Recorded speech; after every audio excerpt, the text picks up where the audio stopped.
Hello everyone, আসসালামু আলাইকুম। So তোমাদের জন্য নতুন একটা লেকচার নিয়ে আমরা চলে আসলাম। সো এতদিন আমরা পড়তেছিলাম ইলেকট্রিক্যাল মেশিনের মেশিনারি ফান্ডামেন্টালস বা মেশিনারি প্রিন্সিপালস বলে যে চ্যাপ্টার সেটা।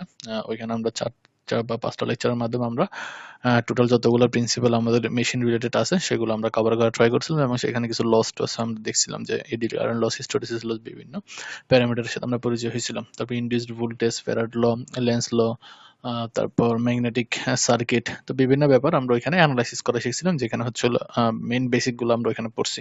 কারণ ওই বেসিক ল গুলোকে আমরা অ্যাপ্লাই করে মেশিনের দিকে আমরা আস্তে আস্তে আগাবো। কয়েকটা মেশিনের যদি আমরা নাম বলে থাকি, সেগুলো হচ্ছে হলো transformer, DC motor, DC generator, AC motor, AC generator, synchronous motor, তারপর সিনক্রোনাস জেনারেটর, এই ধরনের বিভিন্ন ধরনের মেশিন, ইলেকট্রিক্যাল মেশিন আমরা ইউজ করে থাকি আমাদের প্রতিদিনের জীবনে। তো সেই মেশিনগুলো হচ্ছে হলো আমাদের বিস্তারিত আস্তে আস্তে পড়া শুরু করব। সো আমাদের সেখানকার আজকে হচ্ছে হলো introduction to the transformer. So transformer machine যেটা আছে, সেই ট্রান্সফরমার মেশিনের চ্যাপ্টার 1 হচ্ছে হলো লেকচার 1 হচ্ছে হলো আমরা পড়বো, মানে ট্রান্সফরমারের লেকচার 1। ট্রান্সফরমার একটা বড় একটা হিউজ একটা টপিক, সেখানকার আমরা এই লেকচারে শুধুমাত্র ইন্ট্রোডাকশন টু দ্য ট্রান্সফরমার দেখবো আর কি। মানে ইন্ট্রোডাকশন টু দ্য ট্রান্সফরমার এই হেডিং এর আন্ডারে কি কি থাকতে পারে, ক্লাসিফিকেশন আমরা পড়বো, তারপর কনস্ট্রাকশন প্রিন্সিপাল পড়বো, তারপর লস পড়বো, মানে এক কথায় বর্ণনামূলক জিনিসপত্র কিছু টুকটাক আমরা পড়ার ট্রাই করবো। ভিতরের ম্যাথমেটিক্যাল এক্সপ্লেনেশনে খুব বেশি আমরা যাব না, ঠিক আছে? এটা হচ্ছে অনেকটা ইন্ট্রোডাকশনের মতো। সো চলো আমরা শুরু করি। তো এই লেকচারের জন্য আমি স্লাইড ইউজ করতেছি, যেহেতু ইন্ট্রোডাকশন, সেজন্য আমি মোটামুটি সব বই ঘেটে ঘুটে যতগুলা ইন্ট্রোডাকশনে বলার মতো যতগুলা টপিক আছে সবগুলো আমি এখানে কভার করার ট্রাই করবো। সো প্রথমে আমরা চলে আসি basic construction and the operating mechanism. তাহলে ট্রান্সফরমার কি? ট্রান্সফরমার হচ্ছে একটা ডিভাইস বা মেশিন। যদিও এটা মেশিন বলাটা 100% ওকে না, কারণ এটা রোটেট করে না, বা এটার কোনো ম্যাগনেটিক মেকানিক্যাল এনার্জি এখানে কোনো রিলেশন নাই আর কি। সেজন্য এটাকে মেশিন না বলা হচ্ছে, ডিভাইস বলাটা বেশি যুক্তিযুক্ত। সেজন্য transformer is a machine that changes an AC power at one frequency and voltage level to an AC power at the same frequency and the another voltage level। অর্থাৎ এটা হচ্ছে একটা ডিভাইস যেটা হচ্ছে এসি পাওয়ারকে, কোন পাওয়ার, শুধু এসি পাওয়ার, কিন্তু DC না, এসি পাওয়ারকে হচ্ছে হলো চেঞ্জ করে। কি চেঞ্জ করে? ফ্রিকোয়েন্সি সেম রেখে, মানে ফ্রিকোয়েন্সি দেখো সেম রাখবে, এই যে ফ্রিকোয়েন্সি সেম রাখবে, তাহলে সেম ফ্রিকোয়েন্সি রেখে খালি ভোল্টেজ লেভেলটাকে চেঞ্জ করে। তাহলে কাকে চেঞ্জ করে? ভোল্টেজ লেভেলকে চেঞ্জ করে। তাহলে কোনো একটা ডিভাইস যদি ফ্রিকোয়েন্সি সেম রেখে ভোল্টেজ লেভেলকে যদি কমাতে বা বাড়াতে পারে, তাহলে ওই ডিভাইসের নামকে আমরা বলবো হচ্ছে হলো ট্রান্সফরমার। এবং সে এই ভোল্টেজ লেভেলকে আপ এবং ডাউন করার জন্য যে মেকানিজমটা ইউজ করে, সেই মেকানিজমটা মেইনলি ম্যাগনেটিক মেকানিজম, ঠিক আছে? মেইনলি ম্যাগনেটিক ফিল্ডকে সে কাজে লাগিয়ে সে এই কাজটা করে থাকে। তো একদম বেসিক কনস্ট্রাকশনের ভেতরে এটা হলো দুইটা কয়েল দ্বারা গঠিত হয়। আমি চিত্রে দেখাই, দেখো এটার হচ্ছে হলো দুইটা, একটা আমরা তো নরমাল যে কোন একটা কয়েল বলতে কি বুঝি, কোন একটা তারকে কোন এক জায়গায় পেঁচানোকে আমরা কয়েল বলি, বা এটাকে উইন্ডিং ও বলি অনেক সময়। তাহলে এখানে একটা ম্যাগনেটিক কোর নেওয়া হয়েছে। ম্যাগনেটিক কোর মানে হচ্ছে হলো এটা যেকোনো ম্যাগনেটিক মেটেরিয়াল, আয়রনের হতে পারে, কপার হতে পারে। সো এখানে ম্যাগনেটিক কোর নেওয়া হয়েছে। ম্যাগনেটিক কোরকে দেখো কতগুলো স্লাইসে ভাগ করা হয়েছে, মানে এটা একটা সলিড লোহার পাত না নিয়ে কি করা হয়েছে, ওটাকে আবার কতগুলো স্লাইসে ভাগ করা হয়েছে। স্লাইসে ভাগ করলে এটাকে বলে আমরা লেমিনেশন, লেমিনেট লেমিনেট করে নেওয়া হয়েছে এখানে। তো লেমিনেশন করার উদ্দেশ্য কি ছিল, সেটা তোমাদের নিশ্চয়ই মনে আছে, ইডি কারেন্ট লসকে কমানোর জন্য। চ্যাপ্টার আমরা যে প্রিন্সিপাল পড়ছিলাম, প্রথম যে চ্যাপ্টার গুলো, সেই চ্যাপ্টার গুলোতে আমরা দেখছিলাম যে ইডি কারেন্ট লস কমানোর জন্য কোরকে আমরা কি করতে পারি, লেমিনেটেড করে নিতে। লেমিনেটেড মানে হচ্ছিল পাতলা পাতলা কতগুলো স্লাইসে ভাগ করে নিতে পারি। তাহলে এই যে মানে ডেপথটা কমে নেওয়া হয়েছে প্রতিটা স্লাইসের। তো এখানে এই কাজটা করা হয়েছে। এখন আসো এইখানে একটা ম্যাগনেটিক কোর নিয়ে, এই যে এইটাকে আমরা বলি হচ্ছিল কোর, ট্রান্সফরমার কোর। তো ট্রান্সফরমার কোরের 4টা বাহু আছে না? এই একটা বাহু, 2টা বাহু, 3টা, 4টা বাহু। এই 4টা বাহুর একটা বাহুতে একটা কয়েল পেঁচানো হয়েছে, এখানে একটা কয়েল পেঁচানো হয়েছে। আর সেকেন্ড আরেকটা বাহুতে এখানে আরেকটা কয়েল পেঁচানো হয়েছে, ঠিক আছে? তো এইভাবে কোন একটা কোরের উপরে কয়েল পেঁচানো হলে তখন এই কনস্ট্রাকশনটাকে আমরা বলি হচ্ছিল ট্রান্সফরমার কনস্ট্রাকশন, ঠিক আছে? এটা একটা ট্রান্সফরমার হয়ে গেছে। এখন আসো, যদি আমরা এখানে ইনপুট ভোল্টেজটা দেই, তাহলে ইনপুট ভোল্টেজ যে কয়েল বা যে উইন্ডিং এ দেয়, সেই উইন্ডিংটাকে বলা হচ্ছিল প্রাইমারি উইন্ডিং বা প্রাইমারি কয়েল। আর যেখান থেকে আমরা আউটপুটটা নিব, আউটপুট ভোল্টেজ যেখান থেকে আমরা পাবো, সেটাকে আমরা বলি হচ্ছিল সেকেন্ডারি উইন্ডিং বা সেকেন্ডারি কয়েল, ঠিক আছে? উইন্ডিংও বলতে পারি, কয়েলও বলতে পারি, দুটো সিমিলার শব্দ। প্রাইমারি উইন্ডিং বা প্রাইমারি কয়েলে যে ভোল্টেজটা আমরা ইনপুট হিসেবে দিই, সেটাকে বলি আমরা প্রাইমারি ভোল্টেজ ভিপি। আর সেকেন্ডারিতে যে ভোল্টেজটা আমরা পাই, সেটাকে আমরা বলি হচ্ছে হলো ভিএস, সেকেন্ডারি ভোল্টেজ ভিএস। এখানে আমরা যে কয়েলটাকে যত টার্নে পেঁচাইছি, তাহলে এখানে পাক সংখ্যা বা টার্ন নাম্বার হচ্ছে হলো N P, primary turn number N P, আর সেকেন্ডারি টার্ন নাম্বার হচ্ছে হলো এনএস। এন্ড এই যে টার্ন নাম্বারের উপর ডিপেন্ড করে আমরা দেখছিলাম এখান থেকে ম্যাগনেটোমোটিভ যে ফোর্সটা এখানে ইনডিউসড হয়, ম্যাগনেটোমোটিভ ফোর্স, সেই ম্যাগনেটোমোটিভ ফোর্সের ভ্যালুটা এরকম ছিল, এনআই ছিল, তাই না? তাহলে magnetomotive force, primary magnetomotive force হবে হচ্ছে হলো N P into IP. Similar secondary magnetomotive force হবে এনএস ইন্টু আইএস। মানে তুমি প্রাইমারিতে যত বেশি টার্ন নাম্বার দিবা সেখানে ম্যাগনেটোমোটিভ ফোর্স তত বেশি হবে। অর্থাৎ টার্ন নাম্বার সাথে এখানে ম্যাগনেটোমোটিভ ফোর্সের একটা রিলেশন আছে। আবার ম্যাগনেটোমোটিভ ফোর্সের সাথে কি আছে? ইনডিউসড ভোল্টেজের একটা রিলেশন আছে, আমরা ফ্যারাড লতে দেখছিলাম। তো এই ব্যাপারগুলো এখানে ইম্পর্টেন্ট, মানে কয়টা টার্ন ইউজ করতেছি সেই টার্নটা এখানকার মেইন ব্যাপার। তো সামনের দিকে আমরা তো দেখবো আস্তে আস্তে। তাহলে কনস্ট্রাকশনের ভিতরে কি বললাম, একটা ম্যাগনেটিক কোরের উপরে দুইটা বাহুতে যদি আমরা একটা কয়েলকে, দুইটা কয়েলকে পেঁচাই, তাহলে একটা কয়েলে যদি ইনপুট দিই আর একটা কয়েলে যদি আউটপুট নিই, তখন এইটার যে কনস্ট্রাকশন, সেই কনস্ট্রাকশন নামটাই হচ্ছিল ট্রান্সফরমার। এই ডিভাইসটার নামই হচ্ছে ট্রান্সফরমার। তো এটা আমরা সিম্বলের মাধ্যমে কিভাবে লিখবো, আমরা তো আর এইভাবে ড্র করবো না।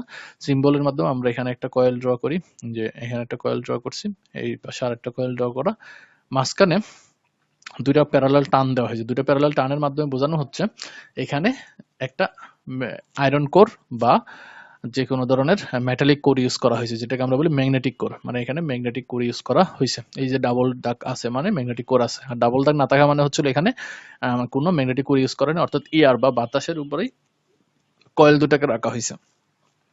সো আর এই সাইডটা হলো প্রাইমারি সাইড, এটা সেকেন্ডারি সাইড। যে কোনো ট্রান্সফরমারের দুইটা কয়েল থাকবে আর একটা ম্যাগনেটিক কোর থাকবে। তো এটাকে এইভাবে প্রকাশ করলে এটাকে হচ্ছিল আমাদের ট্রান্সফরমারের সিম্বল। আর এখানে আরেকটা সিম্বল আছে, এই সিম্বল অনেক বইয়ে দেখবা অ্যাপ্লাই করা হয়।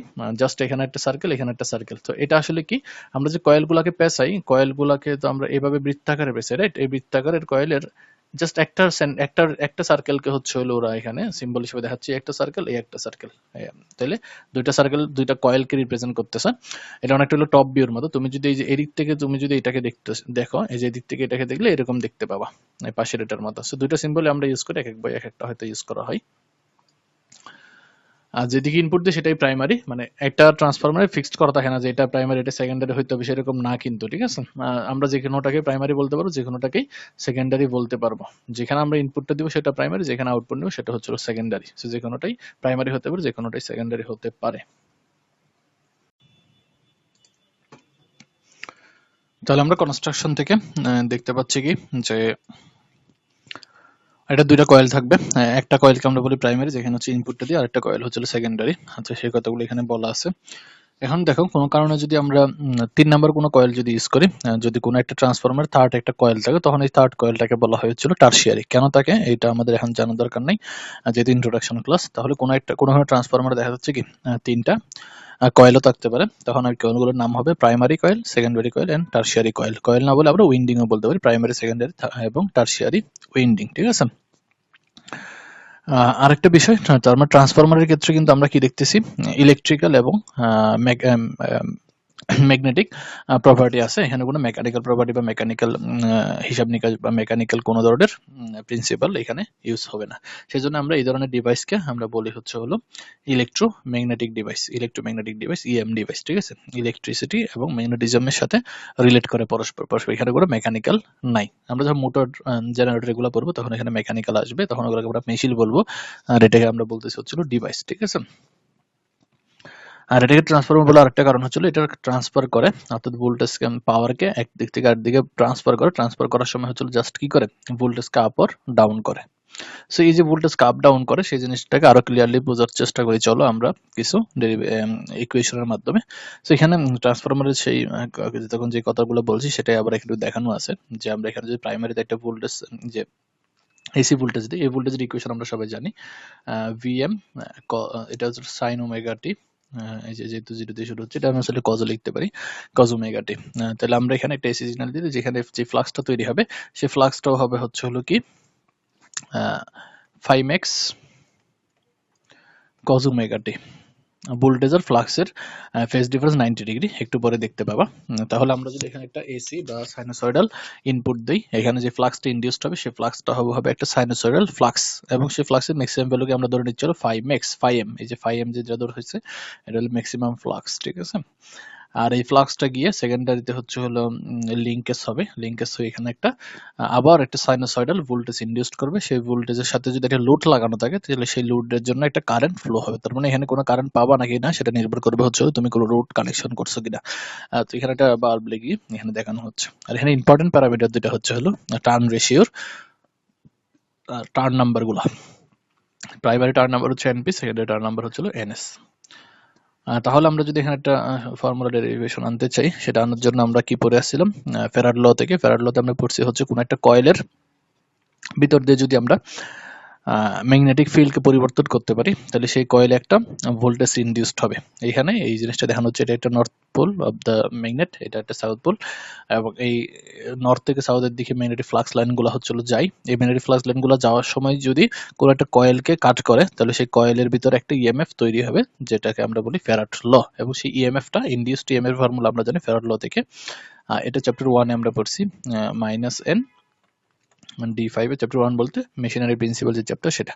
তাহলে induced EMF will be the proportional to the rate of change of the flux with respect to time, মানে টাইমের রেসপেক্টে ফ্লাক্স যে পরিবর্তন হচ্ছে সে হারের উপরে এটা নির্ভর করবে। এবং টার্ন রেশিওটা কি জন্য আসতেছে, আমরা যদি একটা টার্ন দিয়ে কোনো একটা কয়েল তৈরি করি তাহলে যতটুকু ফ্লাক্স ইনডিউসড হবে বা যতটুকু ইএমএফ ইনডিউসড হবে সেটা দুইটা টার্ন দিয়ে তৈরি করলে তার ডাবল হবে, তিনটা টার্ন করলে আর তার 3 গুণ হবে, মানে সিঙ্গেল হচ্ছে তিনটাতে 3 গুণ পাওয়া যাবে। তারপরে n টার্ন হলে n হয়ে যাবে, ঠিক আছে। সো এটা হলো হচ্ছে আমরা চ্যাপ্টার 1 এ পড়ছি। এই লটাই আমরা এখানে ইউজ করা দেখব। তাহলে দেখো প্রাইমারিতে যে ভোল্টেজটা ইনডিউসড হচ্ছে সেটাকে আমরা বলতে পারি হচ্ছে EP, induced EMF EP in primary will be the EP equal to, minus কেন হয়, লেন্স ল থেকে মাইনাস হয়, সো এগুলো ব্যাখ্যা এখানে করতেছি না, d5/dt। তাহলে প্রাইমারি টার্ন রেশিও d5/dt। এখন আসো আমরা ফাই সমান কি ধরছি, phi equal to phi max cos omega t. তাহলে ইপি সমান কি আসবে, so E P equal to minus N P d d t. এই যে ফাই এর এখানে আমরা বসাবো phi max cos omega t. তাহলে আমরা এখানে ডিফারেন্সিয়েশন করবো এখন। সো কজের ডিফারেন্সিয়েশন করলে মাইনাস সাইন, তো মাইনাসে সেই মাইনাসে প্লাস হয়ে যাবে, তাহলে এনপি থাকবে। ফাই ম্যাক্স একটা কনস্ট্যান্ট ম্যাক্সিমাম ফ্লাক্স, এটা বের হয়ে আসবে ডিফারেন্সিয়েশন থেকে। আর কজের ভিতরে ডিফারেন্সিয়েশন করলে একটু ওমেগা আসবে আর কস হয়ে যাবে সাইন ওমেগা টি, ঠিক আছে। কস হয়ে যাচ্ছে সাইন আর ভিতরে করলে একটু ওমেগা, আর কজের যে মাইনাস সেই মাইনাসের সামনে মাইনাস মানে প্লাস। তাহলে যে প্রাইমারি ভোল্টেজ যেটা পাচ্ছি তা সেটা কার ফাংশন, সাইনের ফাংশন। আর ইএমএফটা কার ফাংশন, ফ্লাক্সটা কার ফাংশন, ফ্লাক্স হচ্ছে হলো কজের ফাংশন। তাহলে ইএমএফ বা ইলেকট্রোমোটিভ ফোর্স বা ভোল্টেজ যেটাই বলি না কেন, তার ফ্লাক্স এবং ভোল্টেজ পরস্পর কয় ডিগ্রি ফেজ ডিফারেন্স আছে, 90 degree.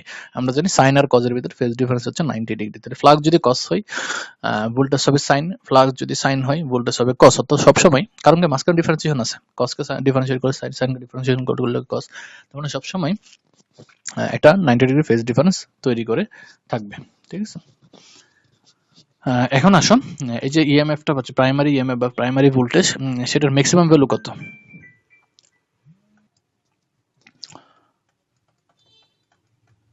E P max sine omega t. অর্থাৎ আমরা এই যে সামনে যে অংশটুকু আছে এনপি ফাই ম্যাক্স ওমেগা, এটাকে আমরা ধরতেছি ইপি ম্যাক্স, মানে ভোল্টেজের ম্যাক্সিমাম ভ্যালু। মানে এই ভোল্টেজটা যে সাইন কজের, যেহেতু সাইনের ফাংশন, তাহলে ভোল্টেজটা দেখতে এরকম হবে। এই যে সর্বোচ্চ যে ভ্যালুটা এটাকে আমরা ধরতেছি হলো ইপি ম্যাক্স, ঠিক আছে। তাহলে এই যে ম্যাক্সিমাম ভ্যালুকে আমরা যদি √2 দিয়ে ভাগ করি আমরা পাবো ইপি আরএমএস। তাহলে আমরা পাচ্ছি ইপি আরএমএস ইকুয়াল টু, তাহলে RMS voltage of the primary coil equal to maximum value of the primary coil voltage divided by √2. so এটা হচ্ছে NP phi max omega divided by √2. so এখানে NP phi max omega হচ্ছে 2 pi f divided by √2. so এখানে constant যেগুলো আছে সেগুলো সামনে নিয়ে আসি, √2 pi by √2 এটুকু কনস্ট্যান্ট। ফ্রিকোয়েন্সি মোটামুটি একটা সিস্টেমের জন্য কনস্ট্যান্টই থাকে, যাই হোক ভেরিয়েবলই চিন্তা করে আপাতত। আর এটা হলো 5x। তাহলে আমরা RMS value of the primary voltage পাচ্ছি কি, যে EP primary RMS equal to, এই যে 2 পাই বাই √2, এটা ক্যালকুলেট করলে আসবে দেখবে 4.44 F NP primary turn number into maximum flux. Maximum flux, এখন ম্যাক্সিমাম ফ্লাক্স আমরা আরেকটা ফর্মুলা জানি, maximum flux will be the multiplication of the maximum magnetic flux density into area, মানে phi equal to BA, magnetic flux density into A। এটা আমরা chapter 1 এ পড়ে আসছি এগুলো, phi equal to BA। তাহলে এই যে আমরা ইকুয়েশন পাচ্ছি, এই ইকুয়েশনটাকে আমরা বলবো হচ্ছে হলো প্রাইমারি ইনডিউসড এর ইকুয়েশন। ঠিক আছে, এই দুটো ফর্মুলা তোমাকে মনে রাখতে হবে। এখন আসো সিমিলারলি তুমি সেকেন্ডারির জন্য কি লিখতে পারবা। সিমিলারলি ফর দ্য সেকেন্ডারি ভোল্টেজের RMS equal to 4.44 F N P হবে না, এখন হবে N S, secondary turn number into 5x, অথবা সেকেন্ডারির RMS equal to 4.44 F N S into B M X into A, cross section area হচ্ছে এ আর বি হচ্ছে ফ্লাক্স ডেন্সিটি। সো এটা হচ্ছে আমাদের সেকেন্ডারির জন্য। এখন তুমি যদি প্রাইমারি আর সেকেন্ডারি দুটা রেশিও নাও, তাহলে E P primary divided by E P E S secondary, E secondary, এই দুটো যদি রেশিও নাও, এই যে ধরো এটা ডিভাইডেড বাই এইটা, তো করলে কি হবে 4.4 কেটে যাবে, এফ এবং এফ কেটে যাবে, 5x কেটে যাবে, তাহলে বাকি থাকবে হচ্ছে এনপি ডিভাইডেড বাই এনএস। তাহলে কত ভোল্টেজ প্রাইমারি থেকে সেকেন্ডারিতে ট্রান্সফার হবে বা ইনডিউসড হবে, সেটা পুরোপুরি নির্ভর করতেছে টার্ন রেশিওর উপরে, সাথে আরো কিছু ব্যাপারের উপর নির্ভর করবে, লস কতটুকু হচ্ছে, তারপর আমাদের যে কোডটা ইউজ করি সেটা প্রপার্টি কেমন, বাট মেইনলি নির্ভর করবে হচ্ছে টার্ন রেশিওর উপরে। ঠিক আছে, অলমোস্ট টার্ন রেশিওর উপরে নির্ভর করবে। তো এই ক্যালকুলেশনের সময় আমরা দুই ক্ষেত্রেই 5x প্রাইমারির জন্য যত, 5x সেকেন্ডারিতেও তত ধরছি, এটা একটা লিমিটেশন বলতে পারো। এই যে 5x দুইটাতে সেম ধরতে, সেটার মানে হচ্ছে প্রাইমারিতে যতটুকু ফ্লাক্স তৈরি হচ্ছিল কারেন্ট ফ্লো এর জন্য, সেকেন্ডারিতে সেম পরিমাণ ফ্লাক্সটা লিঙ্কেজ হবে, অর্থাৎ কোনো ধরনের লিকেজ বা লস হচ্ছে না ফ্লাক্সের, মানে ইয়ারে যে লসটা হয় সেটা আমরা ধরতেছি না, এখানে কনসিডারেশন আনতেছি না। সেই লসটা যদি কনসিডারেশন আনতাম তাহলে এখানে 2% বা 3% এর মতো একটা গ্যাপ আমরা দেখতে পেতাম, ফলে এটা বরাবর টার্ন রেশিও বরাবর হতো না, 2 বা 3% একটা গ্যাপ আমরা পেতাম। ঠিক আছে, আমরা আইডিয়ালি এখানে ধরতেছি যতটুকু প্রাইমারিতে ফ্লাক্স তৈরি হয় সেটাই সেকেন্ডারিতে লিঙ্কেজ হচ্ছে, ফলে কোনো ধরনের গ্যাপ আমরা দেখতে পাচ্ছি না ক্যালকুলেশনে। ওকে, এখন আসো এই যে এনপি যদি বড় হয়, এনএস যদি ছোট হয়, এই ব্যাপারগুলো একটু কি। আচ্ছা, আরেকটা কথা বলে নি, টার্ন রেশিও বলে একটা জিনিস আছে, টার্ন রেশিও। টার্ন রেশিও কোনো বই এ দিয়ে প্রকাশ করে, কোনো বই এন দিয়ে প্রকাশ করে। So equal to primary turn number divided by secondary turn number. এখন দেখো, যদি টার্ন রেশিও 1 এর চেয়ে বড় হয় বা টার্ন রেশিও 1 এর চেয়ে ছোট হয়, সেটা কি মিন করে। ধরো এন এক নাম্বার দিয়ে পড়ি, ধরো N greater than 1, N greater than 1 মানে কি, এনপি বড় এনএস ছোট, এই তো এনপি বড় এনএস ছোট। এটা যদি হয়, ভোল্টেজের কি অবস্থা হবে, ইপি আর ইএস কোনটা বড় হবে কোনটা ছোট হবে, এই যে ইকুয়েশন থেকে দেখো, এটা বলে যদি 1 এর চেয়ে বড় হয় টার্ন রেশিও, তাহলে ইপি বড় হবে ইএস ছোট হবে, তাহলে ইপি গ্রেটার দেন ইএস। তাহলে এই ধরনের অপারেশনকে আমরা বলি step down operation of the transformer, অর্থাৎ প্রাইমারি ভোল্টেজ হচ্ছে সেকেন্ডারি ভোল্টেজ যদি কমে যায়, কমে গেলে আমরা বলবো হচ্ছে step down transformer but step down operation. Similarly এটাকে জাস্ট উল্টে দিলে, গ্রেটার দেন 1 যদি আমরা টার্ন রেশিও নিই, তাহলে এনপি ছোট এখন এনএস বড়, তাহলে এটার মিনিং হচ্ছে ইপি ছোট ইএস বড়, অর্থাৎ এটাকে বলবো আমরা স্টেপ আপ ট্রান্সফরমার। ওকে,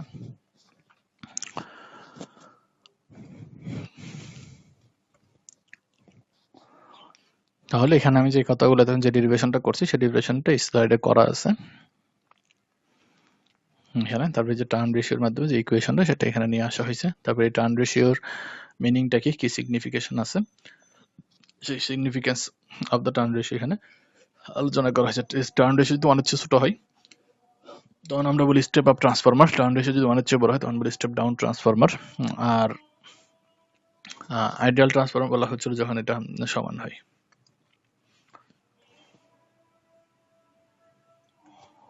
এখন আসো আমরা যে ট্রান্সফরমার পড়তেছি এই ট্রান্সফরমারের কনস্ট্রাকশন পড়লাম, প্রিন্সিপাল পড়লাম, ইকুয়েশনও দেখলাম। এটা দুই ধরনের হয়, স্টেপ আপ স্টেপ ডাউন, এটাও দেখলাম। এখন কোয়েশ্চেন হচ্ছে কেন পড়তেছি, ট্রান্সফরমার কেন দরকার। কেন ট্রান্সফরমার দরকার সেই জিনিসটা বোঝার জন্য আমরা এখানে নর্মাল একটা পাওয়ার সিস্টেমের একটা ডায়াগ্রাম নিয়েছি। আমরা কি জানি, আমরা বাসাবাড়িতে যেই বা ইন্ডাস্ট্রিতে যেই কারেন্টগুলো ইউজ করি সেটা কোনো একটা পাওয়ার প্ল্যান্ট এটা জেনারেট হয়। তাহলে ধরো এই পাওয়ার প্ল্যান্ট এটা জেনারেট হচ্ছিল, এটা হচ্ছে 1 নাম্বার পয়েন্ট যেখান থেকে জেনারেট হচ্ছে, জেনারেশন হচ্ছে। এখানে জেনারেটরটা রাখা আছে, এটা বিভিন্ন ধরনের জেনারেশন হতে পারে, কোল পাওয়ার, নিউক্লিয়ার, তারপর হাইড্রো পাওয়ার মানে জলবিদ্যুৎ যেগুলো, তারপর গ্যাস দিয়েও হতে পারে। ঠিক আছে, তো এখানে ধরো পাওয়ার জেনারেট হচ্ছে, সেই জেনারেশনটা এখন কত ভোল্টে জেনারেট হচ্ছে সেটা ধরো যে কোনো ভোল্ট, যেই ভোল্টে জেনারেট হোক, কোন একটা ভোল্ট আমি উদাহরণ হিসেবে জন্য বলতেছি, ধরো 100 ভোল্টে জেনারেট হচ্ছে, এটা জাস্ট উদাহরণ হিসেবে বলতেছি। ঠিক আছে, এখন তুমি যদি ভাষায় এটা নিয়ে আসতে চাও, আচ্ছা আমি আমাদের দেশের উদাহরণটাই নিই, 100 ভোল্ট না নিয়ে আমাদের বাসা বাড়িতে যেটা ইউজ করি ধরো 220 ভোল্ট বা 230 ভোল্ট, আমরা 230 ভোল্টের নেই। সো ধরো 230 ভোল্টে এখানে জেনারেট হচ্ছে, আমাদের বাসাতে ইউজ করবো 230 ভোল্ট। ঠিক আছে, তাহলে 230 ভোল্টের পাওয়ার যদি তোমার বাসায় আনতে চাও তাহলে এখানে জেনারেশন, আর এখানে একটা তারের মাধ্যমে, একটা তার না দুইটা তারের মাধ্যমে তোমার বাসায় আসবে, বা একটা তারে ধরলাম আমরা, আর এটা হলো তোমার বাসা। তোমার বাসা হোক, তোমার এলাকা হোক, তোমার যেখানে হোক, মহল্লা হোক, ওইখানকার টোটাল পাওয়ার ডিমান্ড মনে করো 1 মেগাওয়াট, 1 মেগাওয়াট পাওয়ার ডিমান্ড, আর এখানে জেনারেট হচ্ছে হলো 230 ভোল্টের। তাহলে তোমাকে এদিক দিয়ে কত কারেন্ট ফ্লো করতে হবে, তাহলে আমরা জানি P equal to VI cos theta, cos theta হচ্ছে পাওয়ার ফ্যাক্টর, রাইট। তাহলে 1 মেগা, তাহলে 1 ইন্টু 10 টু দি পাওয়ার 6, তার মানে 10 টু দি পাওয়ার 6 হবে পাওয়ার। ভোল্টেজ তুমি আনতেছো 230 ভোল্টে, আর কারেন্ট কত সেটা আমরা বের করতে চাই কস পাওয়ার ফ্যাক্টর। আমরা পাওয়ার ফ্যাক্টর সবচেয়ে ভালো পাওয়ার ফ্যাক্টর হচ্ছিল 1, সেটাই আমি সবচেয়ে ভালোটাই ধরলাম, বাট 1 তো কখনোই হয় না, 1 এর চেয়ে কম হবে সবসময়। তো সবচেয়ে ভালোটা ধরে ক্যালকুলেশন দেখালাম। তাহলে তুমি কারেন্ট পাবা কত, কারেন্ট পাবা হচ্ছে 10 to the power 6 divided by 230। দেখো এটা কিন্তু 1 এর চেয়ে ছোট হবে, সো 1 এর চেয়ে ছোট হলো 0.9 দিয়ে তুমি ক্যালকুলেট করতে হবে। আচ্ছা 1 দিয়ে দেখাই, সেটা ক্যালকুলেশন করে আসতেছে হচ্ছিল 4347, এটাকে আমি 48ও লিখতে পারছি, 47 এ লিখলাম, পয়েন্টের পরে কিছু 0.8 আছে। এত এম্পিয়ার কারেন্ট, অর্থাৎ এই তারের মধ্যে দিয়ে এত কারেন্ট ফ্লো হবে, কত এম্পিয়ার, 4300 এত এম্পিয়ার। সো 1 মেগাওয়াট পাওয়ারের জন্য কিন্তু এটা 1 মেগাওয়াট পাওয়ার খুবই কম। আমরা জানি আমাদের যে পাওয়ার প্ল্যান্ট গুলো আছে সেগুলো 1200, 1400, 2400 মেগাওয়াটের হয়। এন্ড সো সেটা হিসাব করলে তুমি দেখো এই তার মধ্যে কত কারেন্ট হবে। 1 মেগা ধরছি আমরা, তাহলে 1200 হলে, 1200 মেগাওয়াট হলে এখানে এটা 1200 দিয়ে মাল্টিপ্লাই হয়ে যাবে। আর পাওয়ার ফ্যাক্টর যদি 1 না ধরো, তুমি 0.9 ধরো, এখানে 0.9 দ্বারা ভাগ হবে, এটা আরো বড় হবে। অর্থাৎ এটা আমি সবচেয়ে মিনিমামটা ধরতেছি, তাহলে কারেন্টটা এইটা বা এটার চেয়ে বড় কিছু একটা হবে। এখন এইখানে যে তারটা ইউজ করতেছো তুমি, সে তারের রেজিস্ট্যান্স যদি 1 ওহম হয় তাহলে এখানে কতটুকু লস হবে, তাহলে P loss I square R, তাহলে তো আমরা জাস্ট 1 ওহম রেজিস্ট্যান্স ধরছি পুরো তারে, এটা কয়েকশো কিলোমিটার তার, সো 100 কিলোমিটার আমি 1 ওহম ধরছি। সো তাহলে তুমি কত একটা পাওয়ার লস পাবা।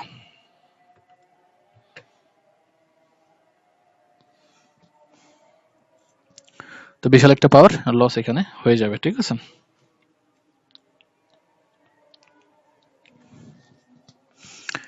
তো এই যে পাওয়ার লসটা হলো, তাহলে এটা কি আমাদের জন্য ভালো না? অবশ্যই এটা আমাদের জন্য কি খারাপ।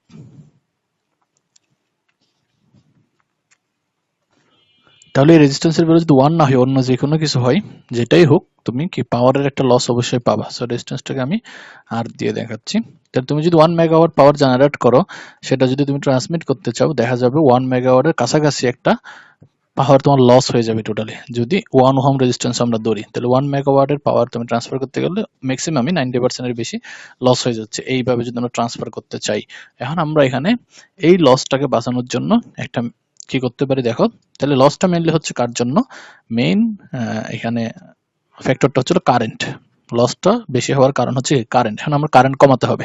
তাহলে আমি যদি এই কারেন্ট কমাতে চাই, এই কারেন্ট যদি আমি কমাতে চাই, এই যে ভোল্টেজ, এই ভোল্টেজকে বাড়াতে হবে। তাহলে এই ভোল্টেজকে যদি আমরা বাড়িয়ে হাই ভোল্টেজে নিয়ে যেতে পারি, তাহলে হাই ভোল্টেজে নেওয়ার জন্য এখানে একটা ট্রান্সফরমার ইউজ করব। তাহলে জেনারেটরের পরে আমরা একটা ট্রান্সফরমার ইউজ করবো। এখানে একটা ট্রান্সফরমার ইউজ করি। তো ট্রান্সফরমার সিম্বল আমরা দেখছি যে এরকম। তো একটা ট্রান্সফরমার ইউজ করে এটাকে, ধরো জেনারেশন হচ্ছিল 230 ভোল্টে, তুমি transformer step up transformer use করে এটাকে 33K তে নিয়ে গেলাম। 33 মানে 33,000 ভোল্টে নিয়ে গেলাম। এখন যদি এটাকে ট্রান্সমিট করো, তাহলে এখানে এখন কারেন্ট কত ফ্লো হবে? তাহলে এই জায়গার কারেন্ট এখন হবে হচ্ছে হলো I ইকুয়াল টু, আমি ইকুয়েশনটা ইউজ করতেছি। তাহলে 1 mega divided by 33,000 volt. Power factor আগের মতো 1ই ধরতেছি, জাস্ট ভোল্টেজটাকে চেঞ্জ করছি, ধরতেছি। তো 10 to the power 6 divided by 33,000, সেটা খুবই অল্প চলে আসলো। এখন আসলো এটা 30 এম্পিয়ার। তাহলে এখন পাওয়ার লসটা দেখো, পি লসটা এখন কত হবে? 30 স্কয়ার ইন্টু রেজিস্ট্যান্স। তাহলে দেখো আগে যত হচ্ছিল, এখন কি তার চেয়ে কয়েক লক্ষ গুণ কমে গেল। তুমি ক্যালকুলেটর এই দুটো ভ্যালু বের করে, এটা এই ভ্যালু আর এই ভ্যালু বের করে রেশিও করলে দেখবে একটা হচ্ছে কয়েক লক্ষ গুণ কম হবে, অর্থাৎ লসটা তোমার অনেক কমে যাচ্ছে। তাহলে কি বুঝলাম আমরা? যে আমরা যদি হাই ভোল্টেজে কোনো কিছু ট্রান্সমিট করি, সেখানে কারেন্টের ভ্যালু কমে যাবে। কারণ কি, পাওয়ার তো কনস্ট্যান্ট, পাওয়ার তো আর চেঞ্জ হবে না। আমরা কি দেখছিলাম, ট্রান্সফরমার প্রাইমারি থেকে সেকেন্ডারিতে যাওয়ার সময় পাওয়ার সেম থাকে, খালি ভোল্টেজ বাড়ে বা কারেন্ট কমে। ভোল্টেজ কমলে কারেন্ট বাড়ে, বা কারেন্ট কমলে ভোল্টেজ বাড়ে, মানে মাল্টিপ্লিকেশনটা সমান থাকে, পাওয়ারটা সমান থাকে। তাহলে যদি আমরা কোনো কিছু লো ভোল্টেজে ট্রান্সমিট করাচ্ছে হাই ভোল্টেজে ট্রান্সমিট করি, তাহলে সেখানে পাওয়ার লসটা কম হয়, অর্থাৎ রেজিস্ট্যান্সের যে লস, সেই লসটা কম হবে, যেটা আমরা চাই, এবং সেটা জিরোতে নামে আনা হচ্ছে আমাদের টার্গেট, তাই না? তাহলে আমাদের যে হিট প্রডিউস হওয়া, অথবা ইলেকট্রিসিটি বিল বেশি হওয়া, অথবা জেনারেশন কস্ট বেড়ে যাওয়া, যেটাই বলো না কেন, সবকিছু কমে আসবে। তাহলে হাই ভোল্টেজে ট্রান্সমিট করার এটা একটা বেনিফিট, যে হাই ভোল্টেজ যদি আমরা ট্রান্সমিট করি, কারেন্ট কম হবে, লস কমে যাবে। সেজন্য আমরা কিভাবে ট্রান্সমিশনটা করি, পাওয়ার জেনারেশন হওয়ার পরেই যত ভোল্টেজ জেনারেট হোক না কেন, সেটাকে আমরা স্টেপ আপ ট্রান্সফরমার দিয়ে হাই ভোল্টেজে নিয়ে যাই। হাই ভোল্টেজ বলতে কত? 33 কেভি, 132 কেভি, মানে 132 কিলো ভোল্ট। তারপর হচ্ছে হলো 230 কিলো ভোল্ট আছে, 400 কিলো ভোল্ট আছে, ঠিক আছে? মানে 400,000 ভোল্টের ট্রান্সমিশন লাইন। তো কত ভোল্টের নেবে? যত বেশি পাওয়ার জেনারেট করবা, তত হাই ভোল্টেজের লাইন ইউজ করবো আমরা, ঠিক আছে? যত বেশি পাওয়ার হবে, তত হাই ভোল্টেজের লাইন ইউজ করবো। তাইলে এই যে ট্রান্সমিশন লাইন যেগুলো, যে বড় বড় টাওয়ার দিয়ে যে জিনিসগুলো দেখবা, ধরো তোমার রূপপুর থেকে ঢাকায় বিদ্যুৎ নিয়ে আসা হবে যে ট্রান্সমিশন লাইনের মধ্যে দিয়ে, সেটা দিয়ে যে পাওয়ারটা আসবে, সেই পাওয়ারের ভোল্টেজ থাকবে দেখবে 400 হাজার, মানে 400 কিলো ভোল্ট ডাইরেক্ট পাওয়ার। তাহলে এখানে আমরা স্টেপ আপ ট্রান্সফরমার দিয়ে এটাকে স্টেপ আপ করে দিলাম, যেটা করা দরকার সেটা করলাম। ফলে এখানে যখন ট্রান্সমিশনটা হবে, যে 200-300 কিলোমিটার রাস্তা পার হয়ে আসবে, সেটা আমাদের লসটা হবে না। এখন আসো, এই যে ট্রান্সমিশন হয়ে এইখানে হচ্ছে আমাদের বাসা, এখানে এটা আমাদের শহরে চলে আসলো। আসার পরে আমাদের এখানে একটা ডিস্ট্রিবিউশন সাবস্টেশন থাকে, দেখবে ডিপিডিসি, ডেস্কো বা নেস্কো, বিভিন্ন জায়গায় যে সাবস্টেশন গুলো আছে, সেটা সাবস্টেশন আসার পর স্টেপ ডাউন করা হয়। এখানে স্টেপ ডাউন করে একটা কাছাকাছি ভোল্টেজে নিয়ে নামানো হয়। এটা যে 4000 ভোল্ট হয়, সেখান থেকে কয়েক ধাপ স্টেপ, এক ধাপে কিন্তু স্টেপ ডাউন বা স্টেপ আপ করা হয় না, কয়েক ধাপ স্টেপ ডাউন স্টেপ আপ করা হয়। স্টেপ ডাউন করে আমাদের পোলগুলো যেগুলো আছে, যেখানে এগুলো পোল, এগুলো আমরা রাস্তায় দেখতে পাই, আমাদের বাসার সামনেই আছে, প্রতিটা বাসার সামনে সামনে এই পোলের ভিতর দিয়ে ট্রান্সমিট করে। আবার পোলে পোলে কতগুলো ট্রান্সপোর্ট থাকে, ট্রান্সফরমার গুলো আরো কমিয়ে সেটাকে আলটিমেটলি আমাদের বাসায় যতটুকু দরকার 230 ভোল্ট, সেটাতে কনভার্ট করে। ইভেন তোমার বাসা যদি অনেক বেশি লোড হয়, ধরো তোমার একটা বাসাতে অনেকগুলো ফ্ল্যাট আছে, 10, 15, 20, 30, 40টা ফ্ল্যাট, তখন সেখানে দেখবে তোমার বাসাতেও একটা আবার সাবস্টেশন থাকে, তোমার বাসাতেও দেখবে একটা ট্রান্সফরমার থাকবে, ঠিক আছে? বাসাতেও একটা ট্রান্সফরমার থাকে। অর্থাৎ তুমি যত বেশি পাওয়ার ট্রান্সমিট করতে চাবা, তুমি হাই ভোল্টেজে ট্রান্সমিট করবা, শেষে গিয়ে একদম লাস্ট প্রান্তে গিয়ে এটা লো ভোল্টেজে কনভার্ট করবা। অর্থাৎ তোমার বাসায় যদি লোড বেশি আসে, তাহলে ট্রান্সমিশনের লসটা কমানোর জন্য একদম তোমার বাসাতে এসে তারপরে স্টেপ ডাউন করে তোমার প্রয়োজনীয় ভোল্টেজে কনভার্ট করবা। এটা হচ্ছিল আমাদের ট্রান্সফরমার ইউজের প্রথম এবং প্রধান কারণ। ঠিক আছে,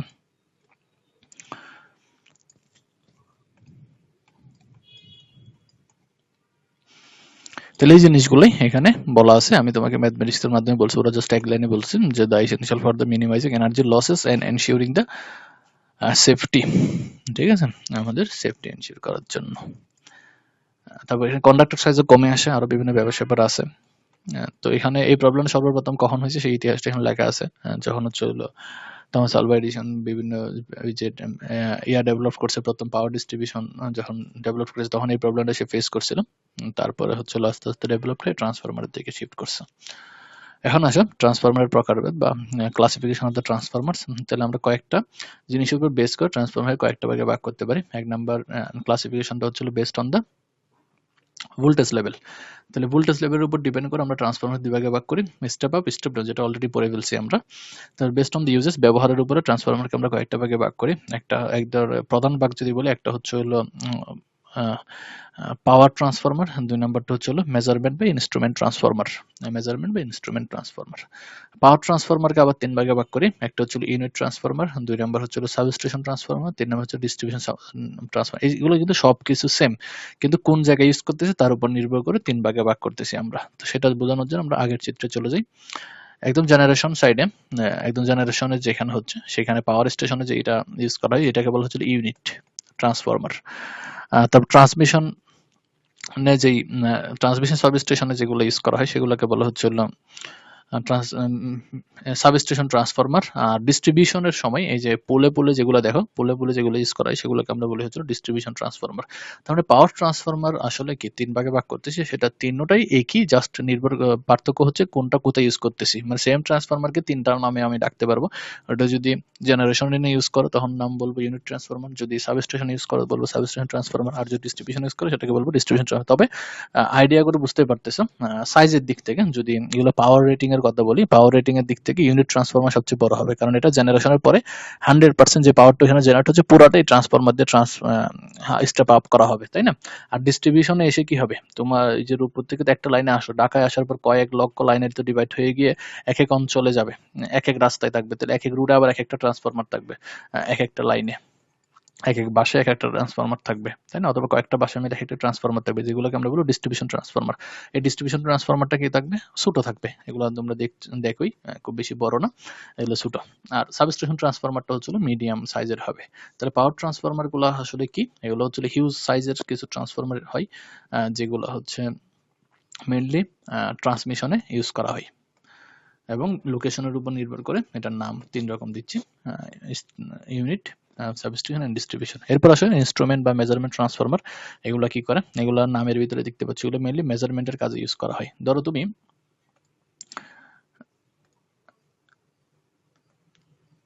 এই জায়গার কারেন্ট মাপতে চাচ্ছ, ধরো এটা তো হাই ভোল্টেজ লাইন, তাই না? এখানে ধরো তুমি ভোল্টেজটা মাপতে চাচ্ছ, তাহলে এখানে ভোল্টেজ মাপার জন্য তুমি কি এখানে ভোল্টমিটার ইউজ করবা? ভোল্টমিটার ইউজ করলে তো এত হাই ভোল্টেজ তো ভোল্টমিটারে দেখাইতে পারবে না। তো সেজন্য এখানে যে কাজটা করা হয়, এখানে একটা ট্রান্সফরমার ইউজ করে স্টেপ ডাউন করা হয় ভোল্টেজটাকে। তাহলে স্টেপ ডাউন করার জন্য যে ট্রান্সফরমারটা ইউজ করা হয় সেগুলোকে আমরা বলেছিল পটেনশিয়াল ট্রান্সফরমার বা পিটি। তাহলে এটা কি করে, জাস্ট ভোল্টেজটাকে কমিয়ে স্টেপ ডাউন করে দেয়। স্টেপ ডাউন করে তুমি এখানে একটা লো ভোল্টেজ সাইডে তুমি ভোল্টেজটাকে মেজার করবা। তাহলে এটার কাজ হচ্ছে শুধু মেজারমেন্টের ইউজ করা, মানে যেখানে তুমি মেজারমেন্ট করা দরকার সেখানে একটা ট্রান্সফরমার কানেক্ট করবো। এটা জাস্ট পাওয়ার ট্রান্সফরমারের মতোই, বাট এটার ব্যবহারটা ভিন্ন দিকে। এটার নাম হচ্ছিল পটেনশিয়াল ট্রান্সফরমার বা ভোল্টেজ ট্রান্সফরমার। এটা কি করবে, তাহলে স্টেপ ডাউন করবে, এবং এটার স্টেপ ডাউনের যে একুরেসি বা লস এগুলো কম হবে। মানে তুমি একটা পাওয়ার ট্রান্সফরমার যতটুকু লস হবে, বাট পিটিতে লস পরিমাণটা মানে একুরেসিটা বেশি থাকবে আর কি, কারণ আমরা মেজারমেন্টের জন্য এটা ইউজ করবো, রাইট? সেম ভাবে তুমি যদি কারেন্ট মেজার করতে চাও, সেখানে একটা কারেন্ট ট্রান্সফরমার ইউজ করতে হবে, যেটাকে আমরা সংক্ষেপে বলি হচ্ছিল সিটি। তাহলে একটা হলো সিটি আর একটা হলো পিটি, পটেনশিয়াল বা ভোল্টেজ ট্রান্সফরমার। তো এই জিনিসগুলোর ব্যাখ্যা এখানে করা আছে, দেখবা যে পাওয়ার ট্রান্সফরমার কি হয়, বড় সাইজের হয়, এবং এটার রেটিং নরমালি কি হবে 33 কে এর বড় হয়, কারণ এগুলো হচ্ছিল সাবস্টেশন পোল, তারপর হচ্ছে হলো জেনারেশন ওই সব সাইডে ইউজ করা হয়ে থাকে, ঠিক আছে? এগুলো বড় বড় এই সাবস্টেশনে গেলে দেখবে এরকম বড় বড় ট্রান্সফরমার আছে, পোলে আবার এরকম বড় বড় দেখবে না, ঠিক আছে? সো তো এখানে ব্যাখ্যাগুলো আছে, ব্যাখ্যাগুলো একটু পড়ে নিও, পরীক্ষাতে লেখা লাগবে। সবগুলো ব্যাখ্যা এখানে আছে সুন্দর করে দেওয়া। মেজারমেন্ট ট্রান্সফরমার একটা চিত্র এখানে একটু দেখো জাস্ট, যে মেজারমেন্ট ট্রান্সফরমার গুলো কিভাবে কানেক্ট করা হয়। ওই যে বললাম মেজারমেন্ট ট্রান্সফরমার মেইনলি ইউজ হবে কোথায়, বাসা বাড়িতে তারা ইউজ করবে না। মেজারমেন্ট গুলো করে কি আসলে যে যে ইলেকট্রিসিটি কোম্পানি গুলো আছে তারাই তো মেজারমেন্ট গুলো করে, অর্থাৎ এগুলো সাবস্টেশনে ইউজ হবে। তো সাবস্টেশনে দেখো এই যে একটা সিটি বা পিটি বসানো আছে এখানে। তো এটা দেখতে কিরকম, এটা হচ্ছে আমাদের মেইন লাইন, যেটা ধরো মেইন লাইনটা এভাবে চলে গেছে, এই যে এদিকে ইন এদিকে আউট, এদিকে মেইন লাইন চলে যাচ্ছে, তার মানে হাই ভোল্টেজ টার্মিনালস হচ্ছে এই দুইটা। এই পাশে হলো একটা টার্মিনাল, এই পাশে আরেকটা টার্মিনাল। তো মাঝখানে এখন ইনসুলেশন ইউজ করা হয়েছে, এই যেগুলো হচ্ছে ইনসুলেশন। এটার ভিতর দিয়ে তার আছে ভিতরে, উপরে হচ্ছে হলো পোর্সেলিনের ইনসুলেশন ইউজ করা হয়েছে। আমরা দেখতে পাই এগুলো পোলের উপরে। আর এখানে সেকেন্ডারি টার্মিনাল বক্সটা আছে, যেখানে হচ্ছে হলো আমরা যেই মেজারমেন্ট গুলো করবো সেটা যে ডিভাইস গুলো থাকে সেগুলো বসানো থাকে এই জায়গায়। তাহলে মেজারমেন্টের জন্য দুই ধরনের বললাম, একটা হচ্ছে হলো কি পটেনশিয়াল, আর একটা হচ্ছে হলো কারেন্ট ট্রান্সফরমার। তাহলে পটেনশিয়াল ট্রান্সফরমারটা কি সে ব্যাখ্যা এখানে আছে, পুরোটাই আমি বলছি সবকিছু এখানে। এটা মেইনলি ইউজ করা হয় হচ্ছে কি জন্য, to sample a high voltage and produce a low secondary voltage directly proportional to it। মানে একটা হাই ভোল্টেজ সাইডের ভোল্টেজ মেজার করার জন্য আমরা পটেনশিয়াল ট্রান্সফরমার ইউজ করি, সেকেন্ডারি সাইডে একটা লো ভোল্টেজ প্রডিউস করি, যেটা হচ্ছে আমি মেজারমেন্ট করতে পারবো। মানে আমাদের টলারেবল রেঞ্জে চলে আসবে, আমাদের রিস্ক কমে যাবে, সেফটি বাড়বে, ঠিক আছে। এবং এটার প্রিসিশন বা অ্যাকুরেসি অনেক ভালো হতে হবে, কারণ এটা মেজারমেন্টের কাজে ইউজ করবে। সেজন্য এটা কি হতে হবে, যে অ্যাকুরেসি অনেক ভালো হতে হবে, অ্যাকুরেট হতে হবে। সেম ভাবে কারেন্ট ট্রান্সফরমারের ক্ষেত্রে কনস্ট্রাকশনটা এখানে আলোচনা করা আছে, যে এটা কি হয়, এই যে এটা ধরো একটা কন্ডাক্টর, এই কন্ডাক্টরের মধ্যে দিয়ে কারেন্ট যাচ্ছে আই। এই কন্ডাক্টরের চারপাশে তুমি একটা রিং দিয়ে, যদি রিং তো আর বলবো না, আমরা কি বলবো এটাকে, একটা উইন্ডিং বলবো, সেই উইন্ডিং দিয়ে যদি তুমি এটাকে ডেকে দাও চারদিকে, এবং ওই উইন্ডিং এ যদি একটা কয়েল পেঁচাও, এখন দেখো তাহলে এইদিকে যে কারেন্টটা যাবে সেই এটা তো একটা চেঞ্জিং কারেন্ট, এসি কারেন্ট, তাই না, অল্টারনেটিং কারেন্ট। তাহলে এই কারেন্টের জন্য এইটার ইয়াতে এই যে কোর যেটা আছে, এই কোরের উপরে একটা ম্যাগনেটিক ফ্লাক্স তৈরি হবে, সেই ম্যাগনেটিক ফ্লাক্স এখানে একটা ভোল্টেজ ইনডিউস করবে, এবং সেই ভোল্টেজ তোমার এইদিকে একটা কারেন্ট তৈরি করবে, সেই কারেন্টটা তুমি এখন মেজার করতে পারবা। তাহলে মানে এখানে ডিরেক্ট তুমি এমিটার, তোমার যে ডিরেক্ট লাইন, সেই ডিরেক্ট লাইনে কিন্তু এমিটার লাগাওনি, এখানে কিন্তু ডিরেক্ট এমিটার লাগাওনি, এমিটারটা লাগাচ্ছে এই জায়গায় ইনস্ট্রুমেন্টটা। বাট এটা করার আগে তুমি কি করলে, আগে স্টেপ ডাউন করে কারেন্টটাকে কমিয়ে নিলা, মানে অল্প কারেন্ট তুমি এখানে পাবা এখন। ওকে, এটার এটা কারেন্ট কমায়, সেজন্য এটার নাম হচ্ছিল কারেন্ট ট্রান্সফরমার, ঠিক আছে। সো আর হচ্ছে হলো যে কোরের উপর নির্ভর করে এটাকে দুই ভাগে ভাগ করা হয়, একটা হচ্ছে হলো কোর টাইপ ট্রান্সফরমার, আর হলো শেল টাইপ ট্রান্সফরমার। দুটো পার্থক্য কি চিত্র দেখে বুঝতে পারবো। আমরা এতক্ষণ যেগুলো পড়ছি সব হচ্ছিল কোর টাইপ ট্রান্সফরমার, এখানে দুইটা কয়েল দুইটা বাহুতে লাগানো থাকে। আর এখানে দেখো, এখানে বাহুর সংখ্যা ছিল 5টা, 1টা 2টা 3টা 4টা, মাঝখানে একটা বাহু থাকে, যেটা তো হচ্ছে মানে এক কথায় এটার ভিতরে মাঝখানে একটা বাহু দাও, এই মাঝখানের বাহুতে উপরে যদি প্রাইমারি কয়েলকে পেঁচাও, নিচে সেকেন্ডারি কয়েলকে যদি পেঁচাও, তখন একই বাহুতে দুইটা কয়েলকে পেঁচালে আমরা এটাকে বলি হচ্ছিল শেল টাইপ ট্রান্সফরমার, ঠিক আছে। বাকি মেকানিজম সবই একই।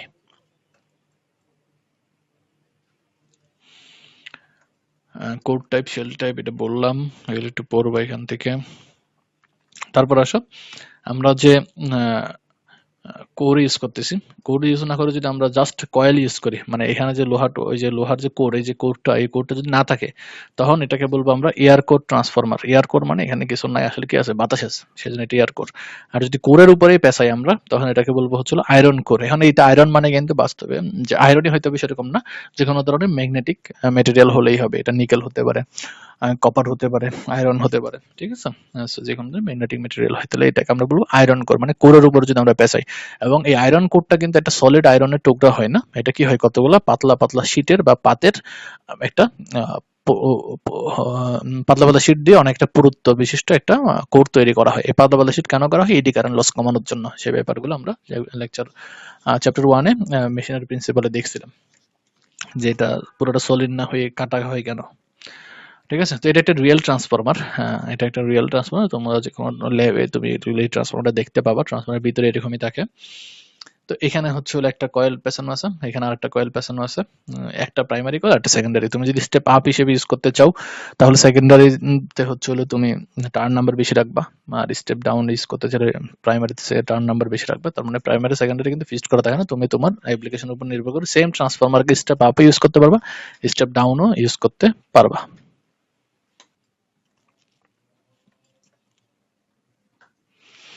এখানে একটা ট্রান্সফরমার যদি আমরা এসি ইনপুট দেই তাহলে ঘটনা কি ঘটবে? অলরেডি শুরুতে একটু বলছি আমি। তাহলে এসি যদি ইনপুট দেই, এসি মানে হচ্ছে যার ভ্যালু বাড়বেও না কমবেও না, কনস্ট্যান্ট থাকবে। তাহলে ভ্যালু যদি বাড়ে না বাড়ে না কমে তাহলে এখানে কোনো ফ্লাক্স ইনডিউসড হবে না। স্যার এসি বলছি, এসি না মানে ডিসি। যদি আমরা একটা ডিসি ভোল্টেজ ইনপুট দিই, ডিসি তে ভোল্টেজটা কি থাকবে? ডিরেক্ট কারেন্ট বলি আর কি। কম এটার পুরো ইয়া। সো ভোল্টেজটা সবসময় কনস্ট্যান্ট থাকবে। ভোল্টেজ কনস্ট্যান্ট থাকলে তুমি ওখানে যে ফ্লাক্স, কোনো ইনডিউসড ফ্লাক্স পাবা না। কারণ আমরা জানি ফ্লাক্স পাওয়ার জন্য যে কারেন্ট বা যে ভোল্টেজটা তুমি অ্যাপ্লাই করবা সেটা অবশ্যই টাইম চেঞ্জিং হতে হবে। টাইম চেঞ্জিং মানে হচ্ছে সময়ের সাথে সাথে বাড়বে অথবা কমবে, অর্থাৎ পরিবর্তনশীল হতে হবে। বাট এখানে যেহেতু ডিসি, তাহলে ডিসিতে কোনো ধরনের ম্যাগনেটিক ফ্লাক্স আমরা পাবো না। তাহলে ম্যাগনেটিক ফ্লাক্স যদি না পাই তাহলে কোরের ভিতর দিয়ে কে ট্রান্সফার হবে? কোরের ভিতর দিয়ে তো কিছুই ট্রান্সফার হবে না। এই যে আমরা যদি ওই ফিগারটাতে চলে যাই,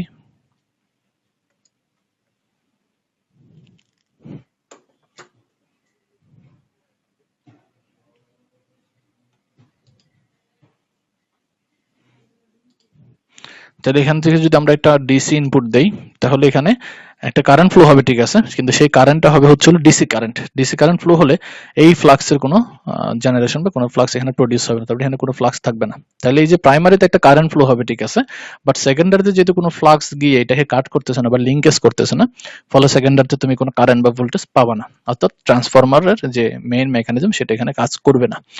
তবে প্রাইমারিতে একটা কারেন্ট তুমি পাবা, এবং এই প্রাইমারি কারেন্টের ভ্যালুটা কত হবে? সেই কারেন্ট হবে হচ্ছে I equal to V by R. এখানে যেহেতু আমরা ডিসি ইউজ করতেছি, ডিসিতে আমরা জানি রিঅ্যাক্টেন্স যেটা দেখে, মানে রিঅ্যাক্টিভ যে কম্পোনেন্ট গুলো থাকে সেগুলো ইনঅ্যাক্টিভ থাকবে, অর্থাৎ এখানে কারেন্টের ভ্যালুটা অনেক হাই হবে। মানে যদি আমরা এসি ইনপুট দিই, এসির ক্ষেত্রে কি হয়?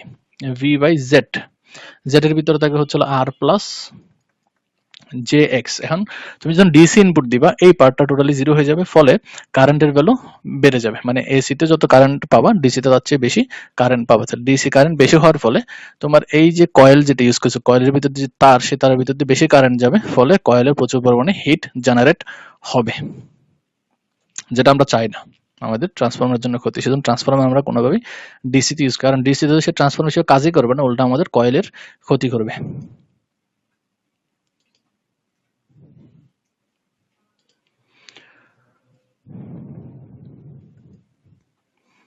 তো সেই জিনিসগুলো এখানে লেখা আছে, এটা পড়লে বুঝতে পারবো। বাকি যা কিছু বলছি সেগুলো এখানেই আছে।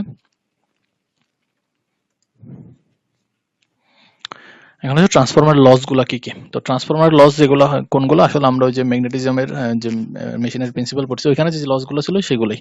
তাহলে আমরা কোন একটা ম্যাগনেটিক সার্কিটে কয় ধরনের লস দেখছিলাম? একটা ছিল হচ্ছে প্রথমে হিস্টেরিসিস লস। হিস্টেরিসিস লস কি? এই যে reservation of the induced EMF, ওইটার জন্য হচ্ছে যে লসটা হয় সেটা হচ্ছে হিস্টেরিসিস লস।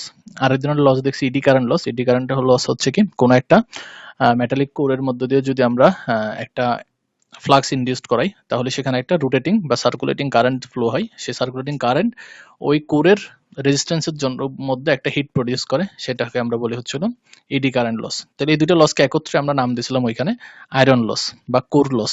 তাহলে আমরা ট্রান্সফরমারে অবশ্যই একটা লস পাবো, সেই লসটার নাম হচ্ছিল কোর লস, ঠিক আছে।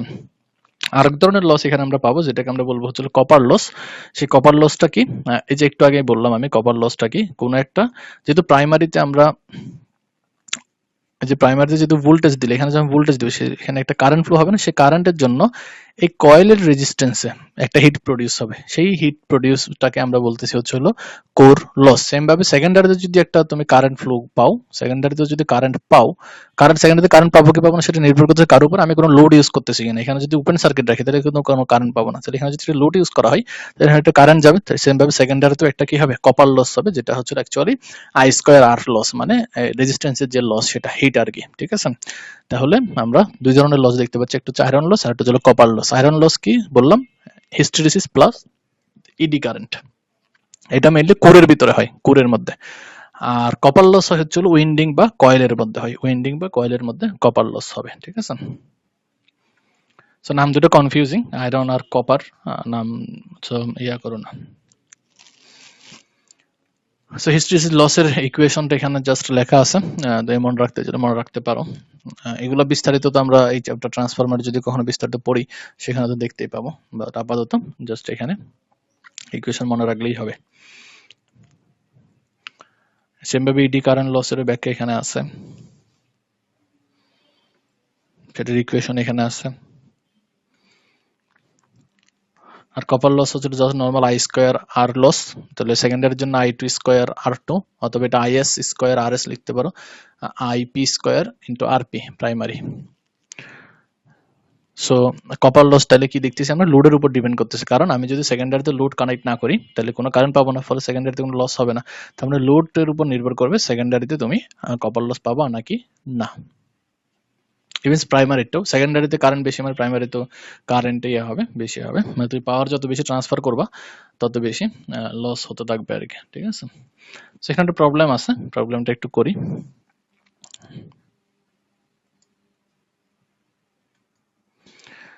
তাহলে একটা সিঙ্গেল ফেজ ট্রান্সফরমার কথা বলা হচ্ছে, যেখানে প্রাইমারি টার্ন নাম্বার হচ্ছে হলো 500, তাহলে NP equal to 500, NS secondary turn number 1000, the net cross sectional area A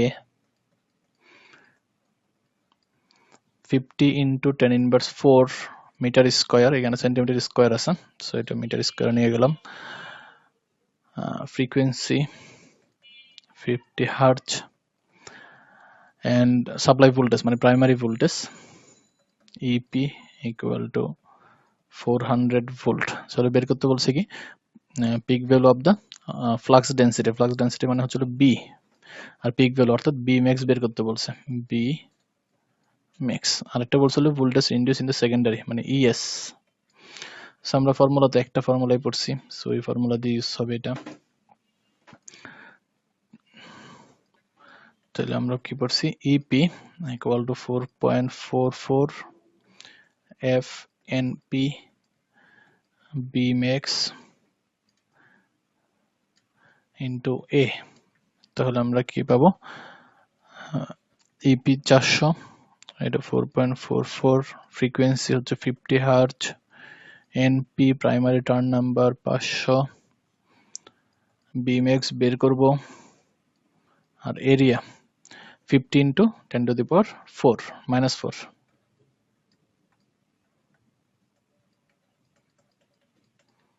সেখান থেকে বি ম্যাক্স পেয়ে যাবা, বি ম্যাক্স ইউনিট হবে টেসলা, টি ক্যাপিটাল টি। তারপর হচ্ছে ES, ES equal to 4.44 F NS B max into A.